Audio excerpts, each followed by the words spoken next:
जवानों में आपसे मुखातिब हूं, अल्लाह को बूढ़े की तौबा भी पसंद है।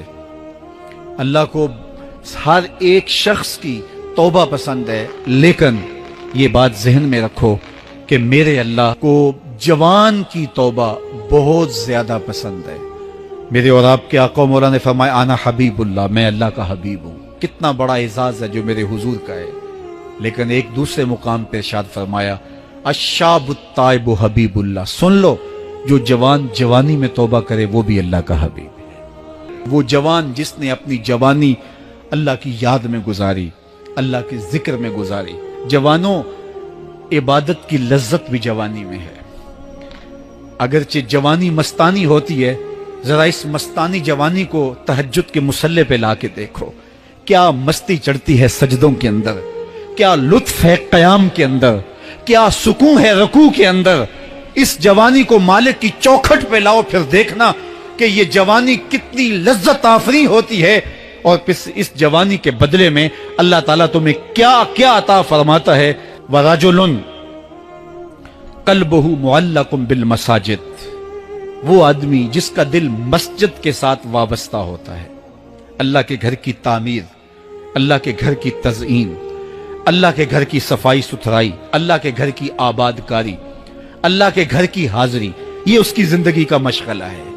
मस्जिद के साथ वाबस्ता है, उसको जुनून है अल्लाह का घर खूबसूरत हो, उसको जुनून है अल्लाह के घर में रौनक हो, उसको जुनून है कि अल्लाह के घर में सफाई सुथराई हो, पाकीज़गी हो, लोगों का आना हो और लोगों का मस्जिद से रब्त हो और मस्जिद की हिफाजत उसने अपने जुम्मे ली हुई है। मस्जिद के काम वो गुलामों की तरह करता है। सुनो सुनो, मेरे हुजूर ने फरमाया कयामत के दिन अल्लाह उसे अपने अर्श का ठंडा साया अता फरमाएगा। वो आदमी जिसमें तन्हाई में अल्लाह का जिक्र किया, अल्लाह को याद करने बैठ गया, कोई देखने वाला नहीं था, वो तन्हा था, हुजरे में था, अपने बंद कमरे में था, अपने रब को याद किया। अल्लाह की याद करते करते उसकी आंखों से आंसू टपकने लगे, उसकी आंखें आंसुओं का खिराज देने लगी।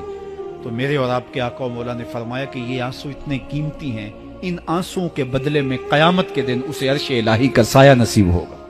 अर्श इलाही का साया उसे नसीब होगा इन आंसुओं के बदले में। रूमी अलैहि रहमा फरमाते हैं जहां पानी गिरता है वहां सब्जा उगता है, जहां आंसू गिरते हैं वहां रहमत उतरती है। तो इसलिए जो अल्लाह की याद में रोने का लुत्फ है और अल्लाह की याद में आंसू बहाने का अजर और सिला रखा गया है, ये गुनाहों को धो डालता है, ये अंदर की सफाई और सुथराई का सबब और जरिया है। मेरे और आपके आका मौला ने फरमाया रातों की तन्हाइयों में उठ के कुरान पढ़ा करो और कुरान पढ़ते हुए रोया करो। फिर फरमाया फइल्लम तबकू फतबाकू, अगर रोना ना आए तो रोने की कोशिश किया करो। हजरत दाता गंज बख्श अली हजवेरी से एक मुरीद ने कहा, हजरत अगर रोने की कोशिश करें फिर भी रोना ना आए, फरमाया फिर अपने मुकद्दर पे रोया करो। तुम इतने संग दिल हो गए हो कि तुम्हारी आंखें आंसुओं का खिराज नहीं देती। जो रोना नहीं जानता वो अल्लाह की रहमतों को और अल्लाह की करम नवाजियों को कैसे समेट पाएगा।